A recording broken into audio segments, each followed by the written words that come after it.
Hello and welcome to Talking Football Monday edition with all the stories from La Liga and the Premier League. And with me here in the studio, our football analyst Amit Leventhal and Michael Friedman, who takes a look at the global press. Hello, gentlemen. Hello.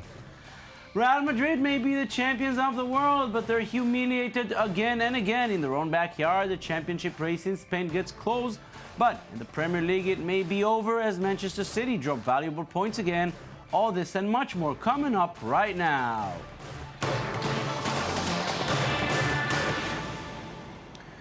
We begin with La Liga, and before we go to the crazy Madrid derby, we'll focus on the Sunday night match and the hottest team these days in Spain. Since the return from the winter break, Barcelona won 9 of their 10 matches in the Spanish League and Cup. Their 5-2 win in Bilbao was their 5th league win in a row. In those 5 wins, they scored 21 goals, more than 4 per match. Amit, it seems like the momentum has completely shifted their way.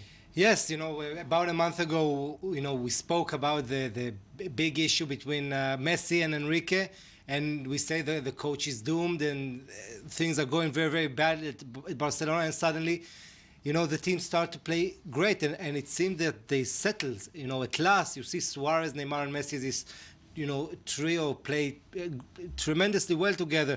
Neymar is excellent this season, and his main provider is Messi, who is really, everybody's talking about, how Messi is not the player he used to be, but he's, I never seen him better than this match. He's only 4 goals behind Ronaldo at the moment. With a crazy start of the season, Ronaldo had Messi's only 4 goals behind, and Neymar's joining in. Messi's numbers are amazing, and in 2015, since the year started, they are amazing.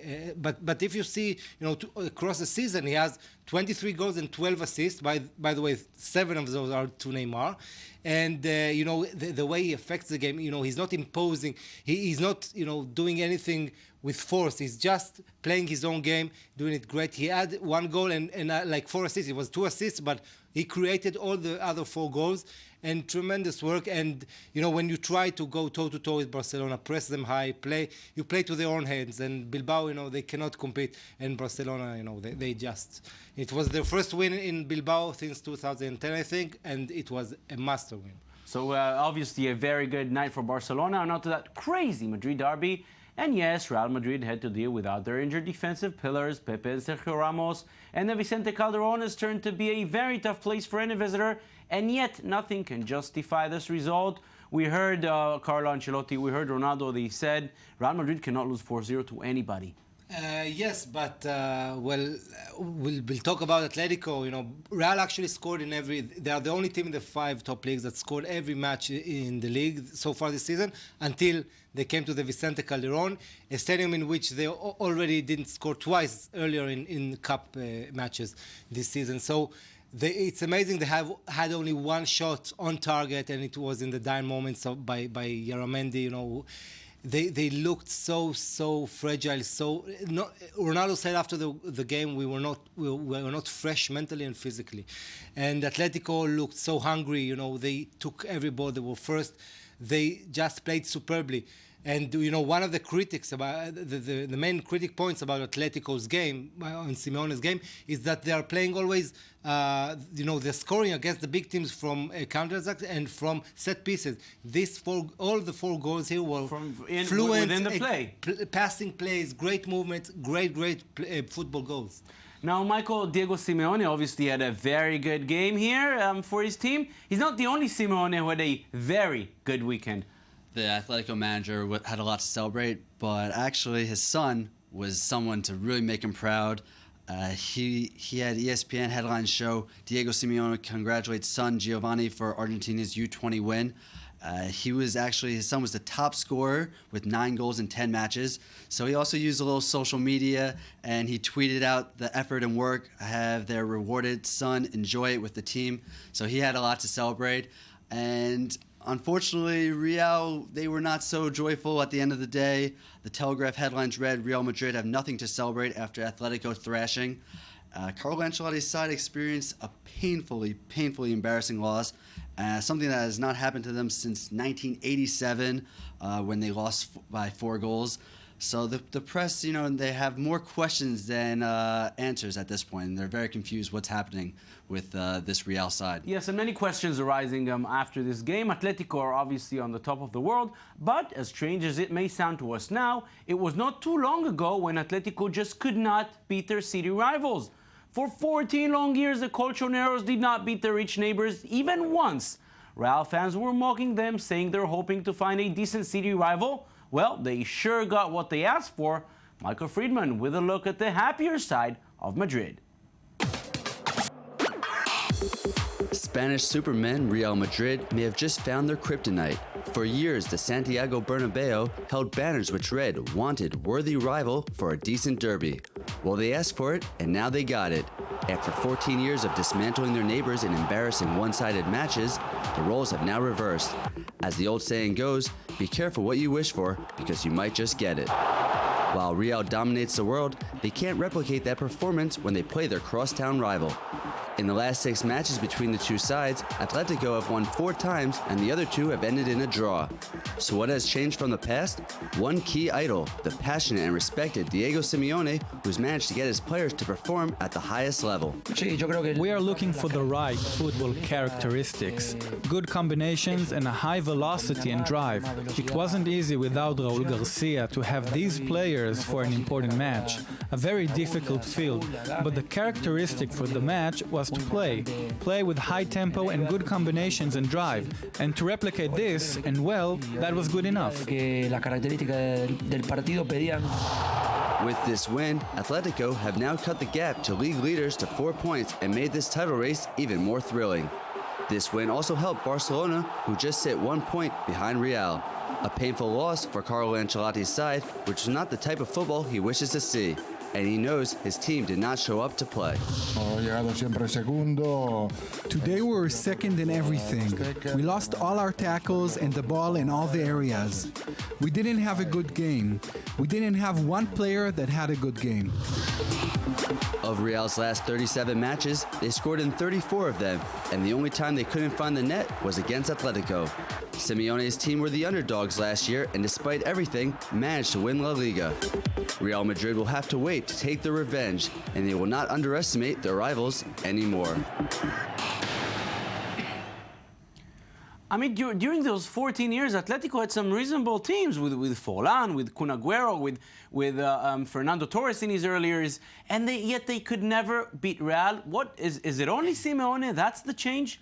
It's a mental aspect, First of all, after you go through 23 games in a row, 14 seasons without a win, you first have to have this mentality that you can win against the best, and it's not only Real Madrid, it's also Barcelona that Atletico last couple of years almost haven't lost against them, and they change their fortunes. Now it's not only the win. We're talking about a process because 2 years ago they won. It was amazing in the cup final, beating them Real At the Bernabeu. Yes, and now they started this year. It was marginal win 1-0. Then after a couple of months 2-0. Now you see a process that this team is getting high in self-esteem, and the players now they know that they can compete.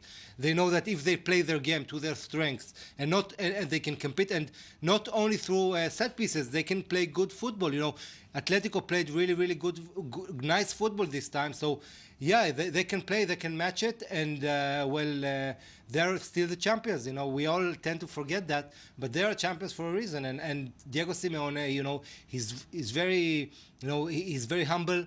He's always, talking this, his style, he's calm, and we are the underdogs. We're taking it game by game.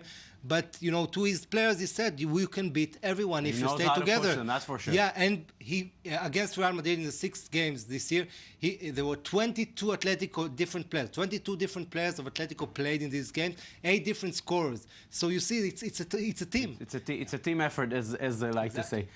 So very interesting. There's some story in the Derby Madrileño. Now to other results from the Spanish League. Villarreal beat Granada 2-0 at home. Seville lose ground in their quest for a Champions League ticket as they lost to Getafe. And Valencia continue their good run when they beat Espanyol away 2-1. One more match will be held tonight when Elche hosts Rayo Vallecano.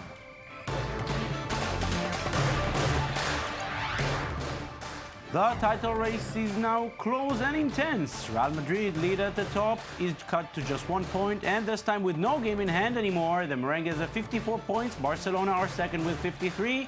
Atletico Madrid is not far behind with 50.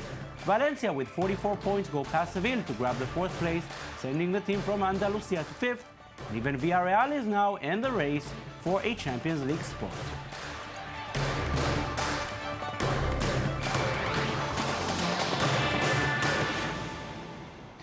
Premier League time now, and even if there are 14 matches to go, it feels like the story is almost settled.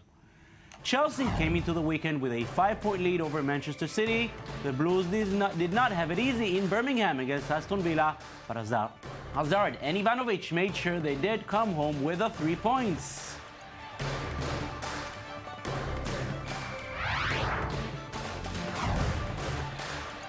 And while Chelsea did what they needed, Manchester City was just about to lose at home to Hull City. The citizens eventually saved a point as James Milner scored deep in stoppage time.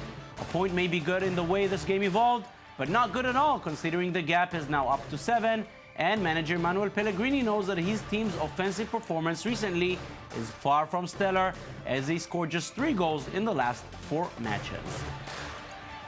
No, we are not thinking, not concerned about the gap. We are concerned about how we can return to our normal performance, how we can score our goals again, how we can resolve the problems that the other teams are putting in their box. I think that's more important to see which is the gap with other teams.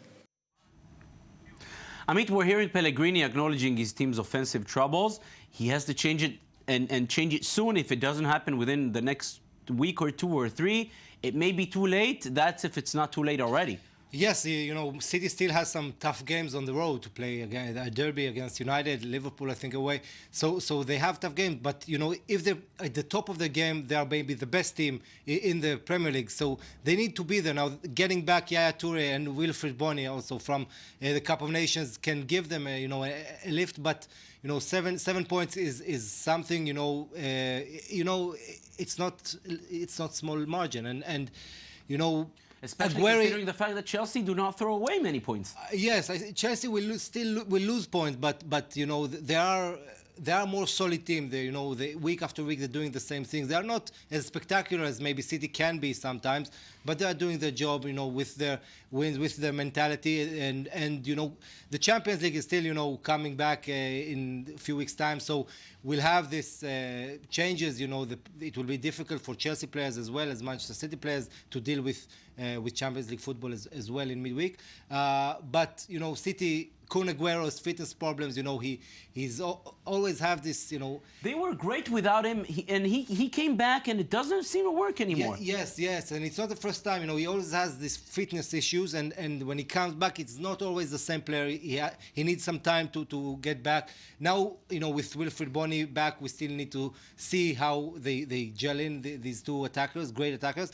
And the other 2, City, it's maybe not coincidence that City champions only in when there's no African Cup. Yeah.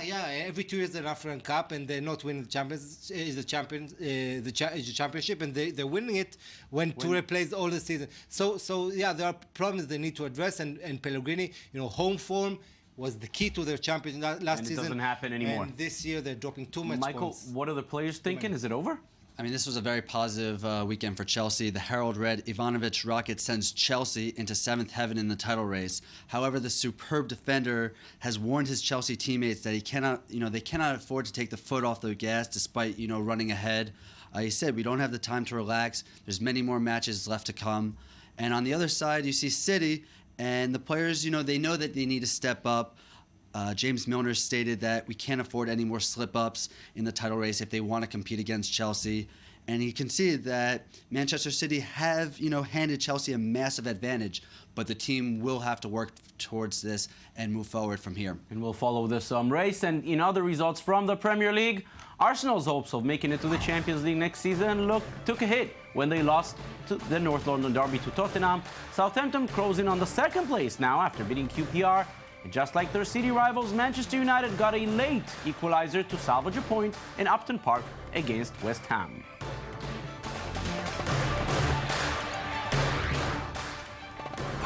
Chelsea can feel very confident now. The Blues are first with 56 points. Manchester City is now 7 points behind.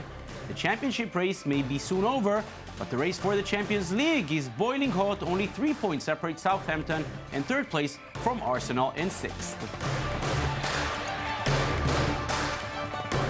And just before we say goodbye, we want to congratulate the Ivory Coast for winning the African Cup of Nations. The Elephants beat Ghana in a very dramatic penalty shootout following a goalless draw, sending tens of thousands of fans to celebrate on the streets of the capital, Abidjan.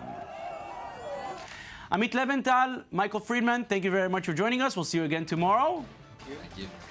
And that's it for Monday's Talking Football. Join us again tomorrow to recap the action from Germany and France. Till then, thank you for watching and have a beautiful day.